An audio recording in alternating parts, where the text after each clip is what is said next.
Hi Vanner family. I'm re-uploading this Q&A video from the other day because I've upset a Vanner family member by mentioning her information on it. An honest mistake was made and I did not know that the question should have been answered via email only and not in a YouTube video, and especially not mentioning their YouTube handle.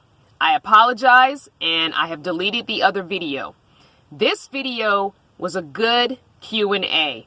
The question is asked of me many times, so I'm going to leave the content, just remove any personal information, and I won't be reading the email. I appreciate you watching again, as the deleted videos watches will not count. Thank you. Tablet now.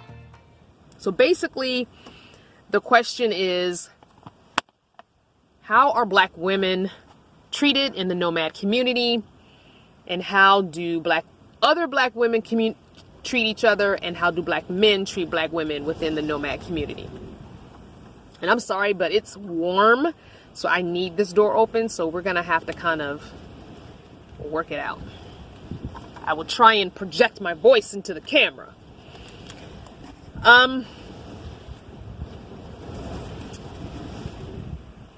Just disrespectful. Can I just get 30 minutes, please? That's all I need. 30 minutes. Chill. Ugh. Now I'm going to answer this based on my experiences, because that's all I can do. I can't answer this based on a whole group.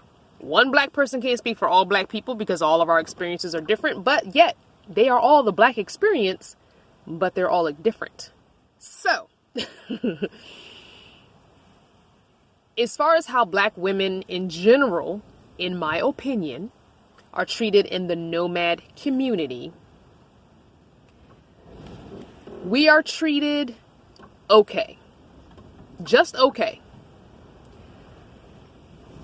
You have to remember, and I'm trying to be very careful with my wording here, so you'll see me thinking as I talk.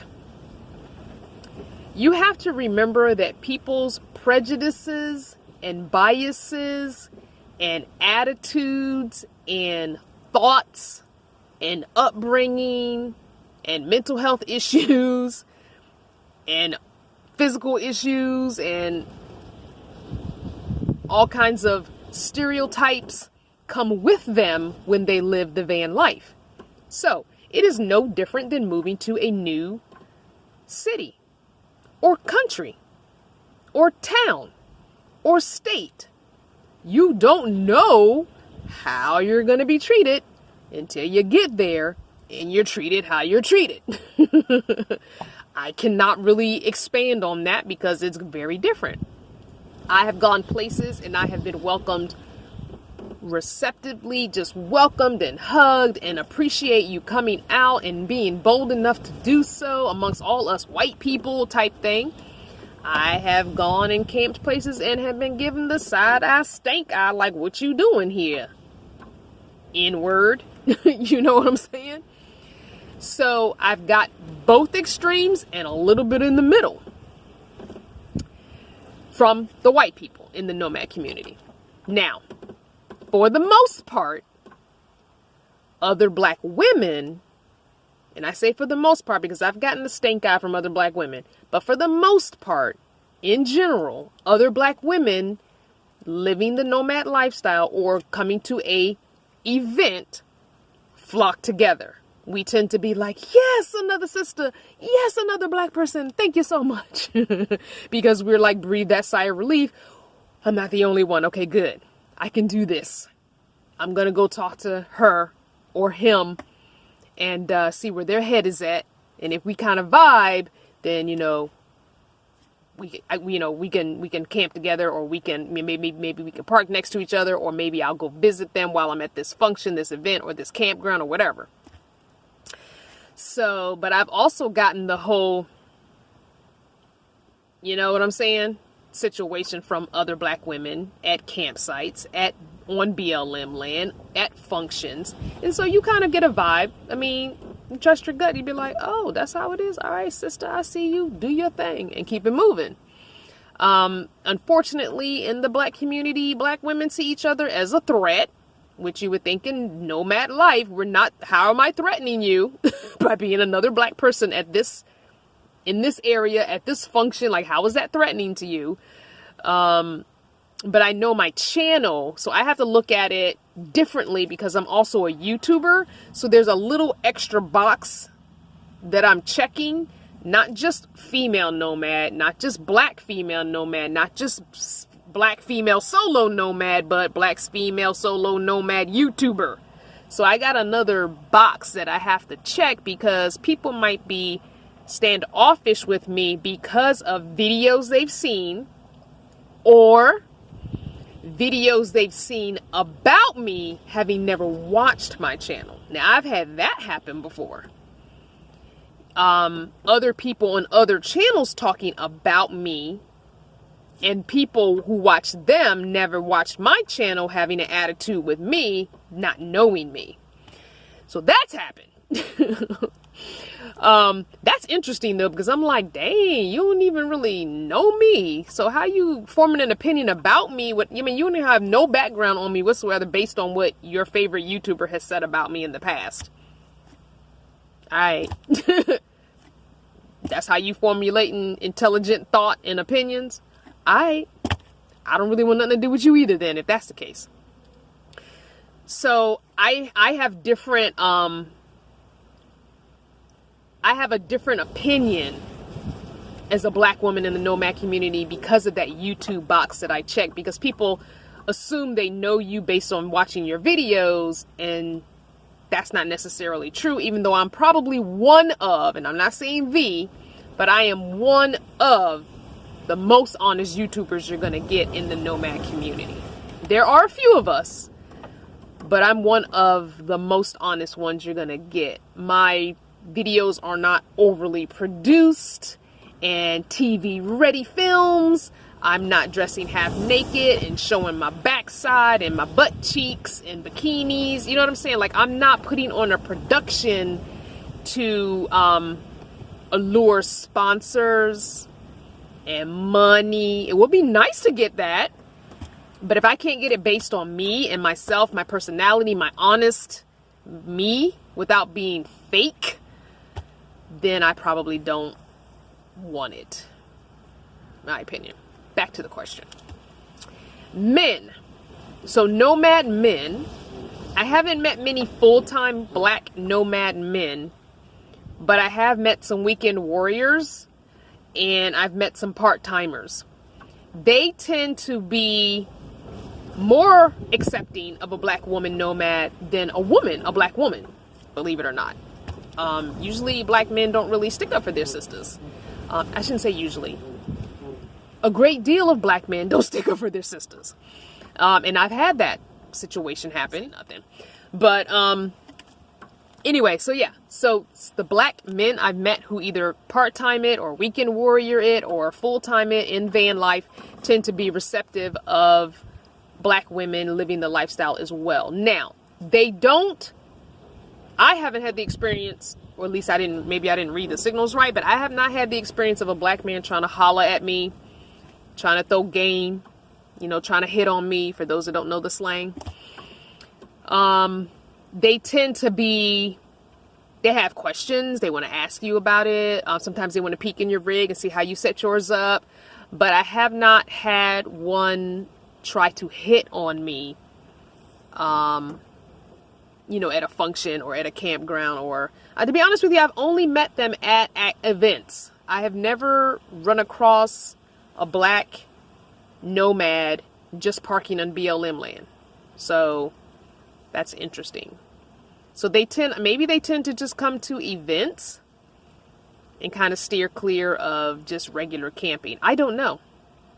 There are some black nomads. You should ask them. I don't really follow any black men who are nomads, but that would be a good question to ask them on their channels too. Maybe they'll do a Q&A about it from their perspective, because I can only speak from my perspective.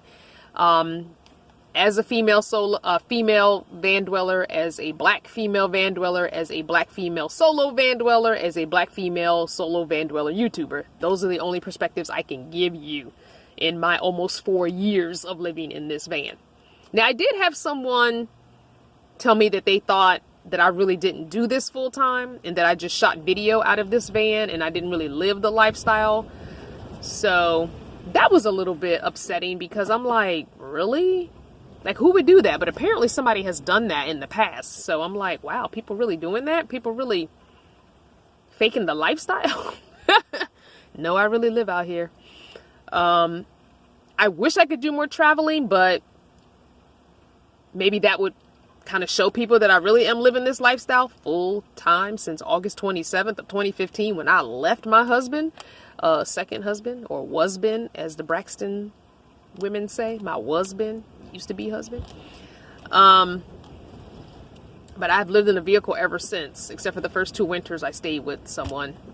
The first 2 winters in Virginia, it was too cold. Anyway, I'm getting off the question. So, I hope that kind of answers your question from my perspectives, how other black people treat each other in the nomad community and how the white people I have come across have treated me in this community.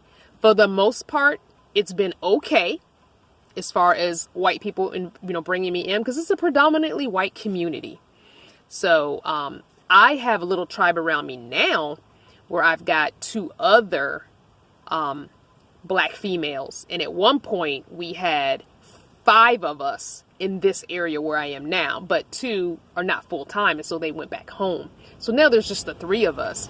So that's kind of cool, having more than one person. And since Miss V has kind of been with me this whole time since like June, that's kind of cool because I'm not the only black woman. At least we have each other. Whether or not we part ways anytime soon, I don't know. I know this summer she's got stuff to do up north, and I've got stuff to do in Virginia, but we'll come back together. But whether this is a long-term relationship, she and I don't know. Depends on if she gets sick of me or I get sick of her, or we just decide, hey, we're done. You're good. Training wheels off. Do your thing. I don't know. But it's okay. But that's just because people, like I said, bring in their own prejudices, bring in their own biases, bring in their own stereotypes, bring in their preconceived notions of how black people are, having not really been around black people often. And in this predominantly white community, all they can go by is either their life experiences or things that they have heard about black people, and they bring those into this lifestyle and they treat you accordingly until they try to step outside that and get to know you better. That's all you're going to get from people. Other black people, I feel like we should definitely unite more within this community because there's such a small percentage of us within this community as far as the van life side of it. Now, our cousins in the tiny house community and the RV community, there tend to be a few more people of color in those lifestyles. I call them our cousins because we are still part of that community, even though we have self-built vans and maybe we don't have the fancy smancy expensive build out Sprinter vans. We're still part of the same alternative living, tiny house movement, if you will, community. In my opinion, we are. They might not want to claim it, but in my opinion, we are all part of that same minimalist, tiny house, alternative dwelling community. People that live in RVs, people that live in self-built vans, people that live in expensive rigs, people that have older rigs, people that have tiny houses on wheels or on foundations, people that live in container homes. Like, we're all under the same umbrella, the same family. We're just different branches of the same family tree, in my opinion. I think I answered the question somewhere in there. Please, in the comments, let's talk about it, what you think. And if you are a nomad or a weekend warrior or a part-timer, full-timer, whatever of the branches of the family tree you live in, let's have a discussion about you as a black person in this community and you as a other person who's not black, Asian, Hispanic, any other of the people of color that we would consider people of color. How have you been treated in this nomad, predominantly white community? And if you're a white person who lives this lifestyle, have you tried to embrace people of color, and how has that been? Or have you even thought about making them feel welcomed and how that might be a good thing or a bad thing? Let's talk about it. I hope you enjoyed today's Daily Dose Q&A. And if you've been enjoying these videos, don't forget, For $1 a month, you can get more exclusive content on Patreon, and you can get access to the podcast. Thanks for watching. Mwah!